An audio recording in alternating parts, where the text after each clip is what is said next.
नमस्कार, मैं ईशा साहू और आप सभी का स्वागत है दैनिक चिंतक में। देश एक संविधान से चलता है, बट संविधान भी बनता है। संविधान के बीच में अगर बातचीत करें तो एक जाति, समाज ये भी अपना एक महत्वपूर्ण हिस्सा निभाता है। और इसमें एक हिस्सा निभाता है कि जब आप एक शादी करने जाते हैं, कोई भी कार्यक्रम आप करते हैं, वहाँ पे सामाजिक जो गतिविधि होती है, समाजों के बीच में ही सारे जो काम काज जो भी होता है, जो भी आपके घर में कर मरने से होकर लेकिन शादी का होकर समाज के लोगों को बहुत पूछा जाता है। लेकिन इस वक्त हमारे साथ में एक ऐसी परिवार मौजूद है जो 35 सालों से है, अपने ही समाज से बहिष्कार है और अपने समाज के द्वारा अब उन्हें स्वीकार नहीं किया जा रहा है। और उन्हें स्वीकार नहीं किया जा रहा है, इनकी मजबूरी इस हद तक आ पड़ी है कि अब उन्हें जो है कलेक्टर साहिबा के पास आना पड़ा है। सर, क्या कुछ आपको सहना पड़ा इस 35 सालों में? अब आपको कलेक्टर मैम के सामने आना पड़ा, क्या कुछ विषय है? जी, मतलब सहने में तो मैडम ऐसा है कि अभी तो मेन उद्देश्य ये है कि हम लोग जैसे हमारा धीरे धीरे उम्र बढ़ गया, हमारा 32 साल मेरा हो गया, मेरी बहन का 35 साल हो गया।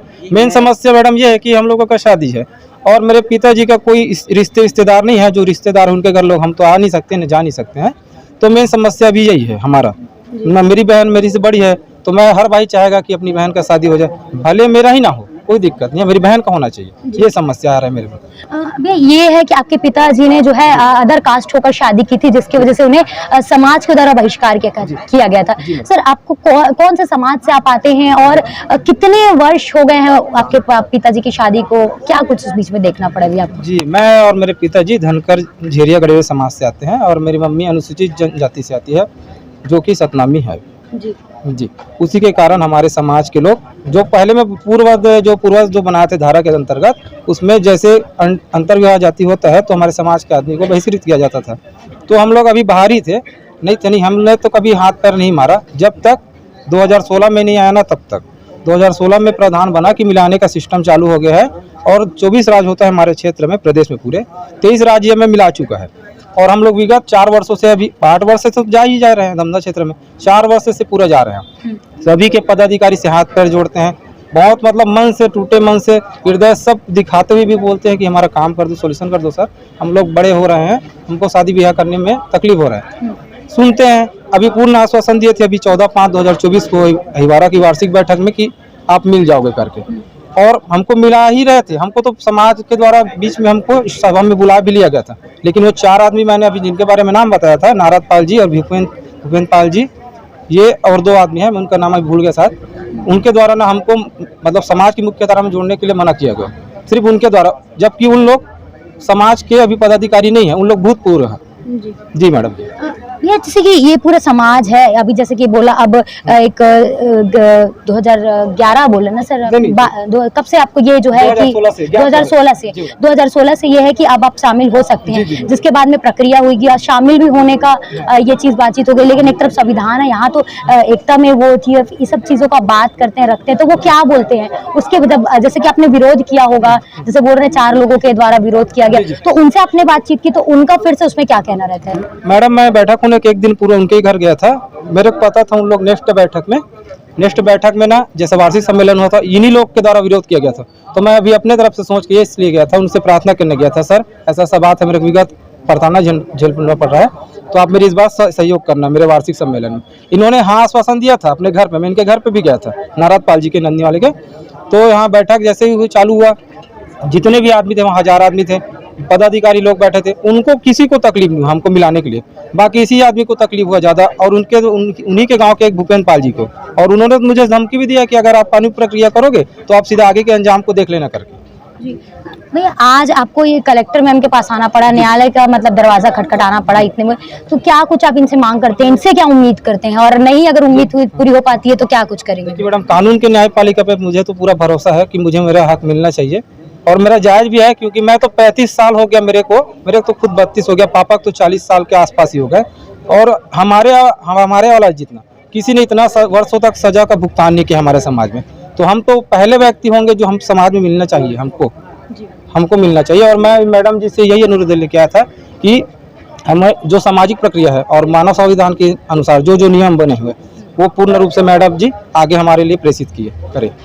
जी, अगर आगे नहीं हो पाता है मैं उसके बाद भी जो है समाज नहीं आपको एक्सेप्ट करता है तो क्या करेंगे सर? क्योंकि अगर समाज एक्सेप्ट नहीं करेगा तो जैसे कि बोला आपकी शादी नहीं हो पा रही, नौकरी, तमाम चीजों में प्रॉब्लम आएगी, फिर आप क्या करना कदम उठाएंगे? उसके बाद मैडम दो ही ऑप्शन बचेगा, मैं तो सही बोल रहा हूँ, सीधा एक तो आत्महत्या, एक तो फिर मैं धर्म परिवर्तन करना चाहूँगा मैडम, एकदम सीधी सी बात है ऊपर। जी जी मैडम। तो देख सकते हैं कि किस प्रकार जो है समाज के से जो प्रताड़ना जो लगातार 35 सालों से झेल रहे हैं, उसकी वजह से इनके पास में अब इस जगह की आखिरी उम्मीद है। अब इस जगह पे अगर वो इस अपनी मांगों को पूरा नहीं कर पाते तो जैसे कि आपने भी भैया को सुना, एक धर्म परिवर्तन या फिर आत्महत्या करना इनके पास ऑप्शन बच गया। लेकिन इनके पिताजी हमारे साथ मौजूद हैं, इनके पिताजी से भी बात करेंगे, इनकी बहन से भी बात करेंगे, क्योंकि आज एक एजुकेशन, संविधान, एकता और समानता का अधिकार है, जहां बात होती है, जहां पे तमाम चीजें हर एक एजुकेशन के क्षेत्र में हो, समाज के क्षेत्र में हो, इतनी आगे देश बढ़ चुका है और बीच में ये सब की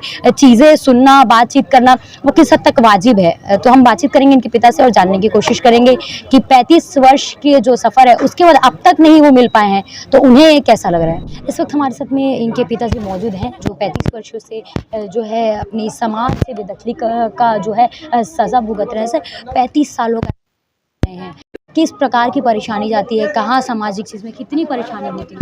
जी जी जी इतना दुखी बोलने को मेरे पास इतनी तकलीफ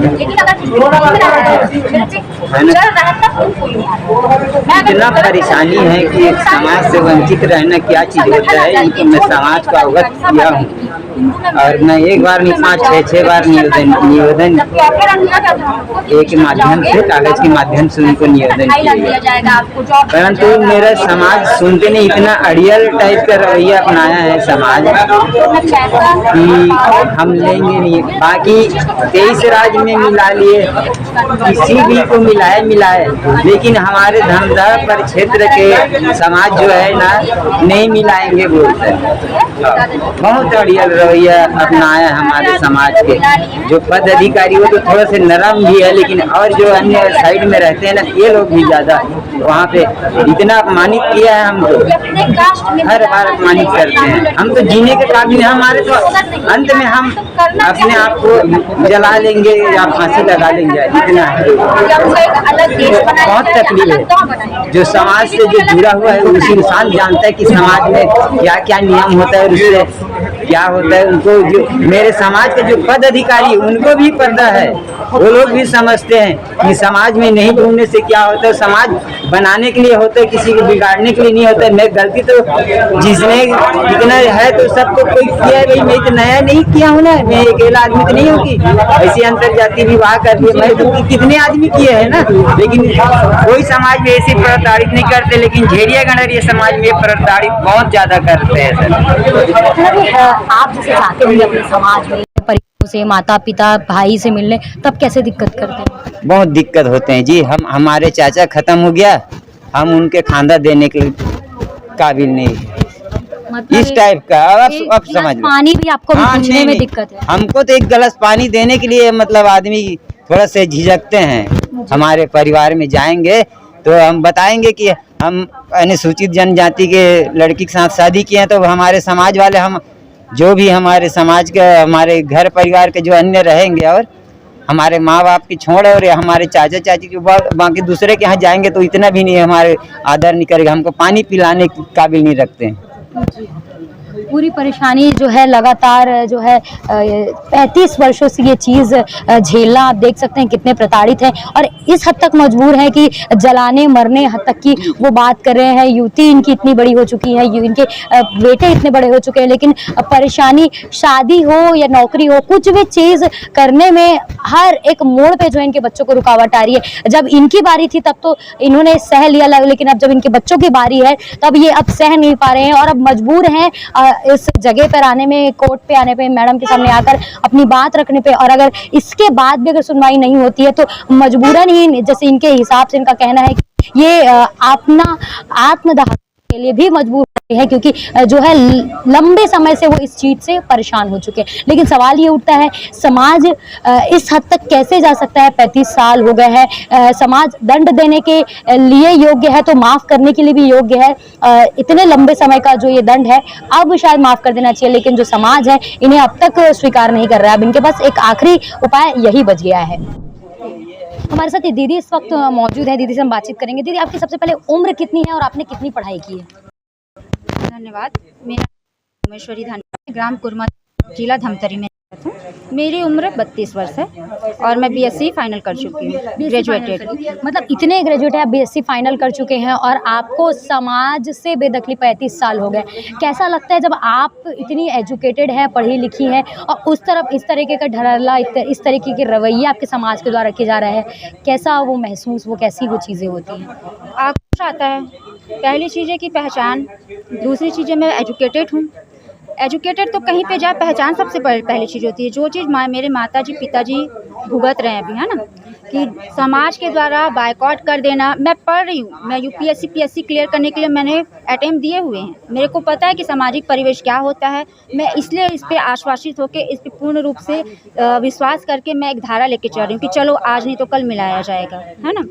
पर क्या हो रहा है, कुछ ऐसे लोग आ जा रहे हैं जो विपक्ष में है, पक्ष में भी है।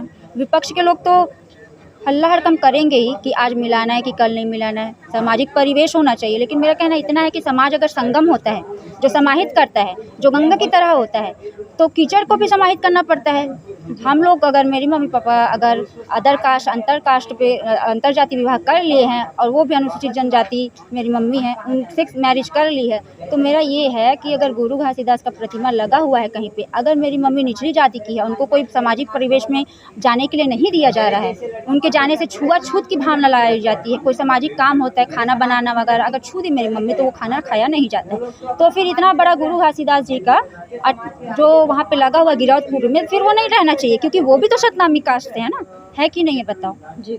तो उनको प्रेरणा मान के लोग वहाँ से माला लेके आते हैं, अपना पूजा पाठ करते हैं, एक सिस्टम चलाते हैं। तो फिर समाज क्यों अनुसूचित जाति जनजाति का ही एक अकेला मुद्दा नहीं है। जितने अंतरकास्ट जो हैं उन लोग अगर गलती कर लिए तो समाज अगर उनको समाहित नहीं करेगा, साहू में समाहित कर लिए, मुस्लिम लोग कर लिए, क्रिश्चियन लोग कर लिए। क्रिश्चियन लोग तो ऑफर भी देते हैं कि तुम हमारे कास्ट में आ जाओ, हम तुमको 2.5 लाख देंगे, धर्मांतरण कर लो, हम तुमको जॉब देंगे, सारी चीज़ें देंगे। सारी चीज़ें सही तरीके से हो रही, बस यही कहना है मेरा।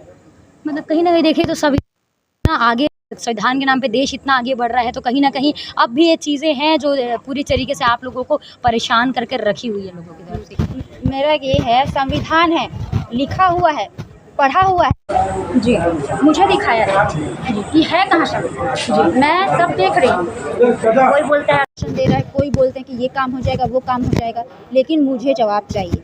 मुझे क्यों, मेरी फैमिली को क्यों नहीं मिलाया जा रहा है? मुझे ऐसा हो गया मेरी हालत कि मैं अब आत्मदाह कर लूँ, क्योंकि ना मेरे पास पहचान है, ना मेरे पास कोई वजह है जीने की। समाज से ऐसी बाहर हूँ, किसी फंक्शन में नहीं जा सकती, किसी सामाजिक परिवेश काम होता है उसमें नहीं जा सकती। बचपन से अकेलेपन से रहने के लिए झेलना पड़ रहा है मेरे को। फ्रेंड लोग जो होते हैं, अगर उन लोग कुछ अपना हो के बुला ले तो भी नहीं जा पाती मैं। क्यों? क्योंकि मेरे मम्मी पापा बायकॉट हैं जी, मेरे जाने से उनको दिक्कत हो जाती है जी। तो कैसे लगता होगा? मैं एक संविधान पढ़ी हुई लड़की हूँ, पीएचडी फाइट कर चुकी हूँ, मेरा विश्वास है संविधान में, लेकिन मेरे को दिखाया जाए यार, मेरे को दिखाया जाए, मैं थक गई हूँ। देख सकते हैं मेरे जैसे नहीं, ऐसे कई 9 फैमिली है, ऐसे छत्तीसगढ़ में कई फैमिली है जो झीरिया गडरिया समाज में ऐसी बाइकआउट हुई फैमिली है, जो सामने आके बोल नहीं सकती है, लेकिन घूट घूट के ठोस कदम उठाए। अब सिर्फ आप ही हैं, सिर्फ मीडिया है जिसमें मैं भरोसा कर सकती हूँ, बोल के कानूनी कार्रवाई करके देख चुकी, लिखित में देख चुकी हूँ, लेकिन मेरा सिर्फ अब आखिरी भरोसा मीडिया पे है।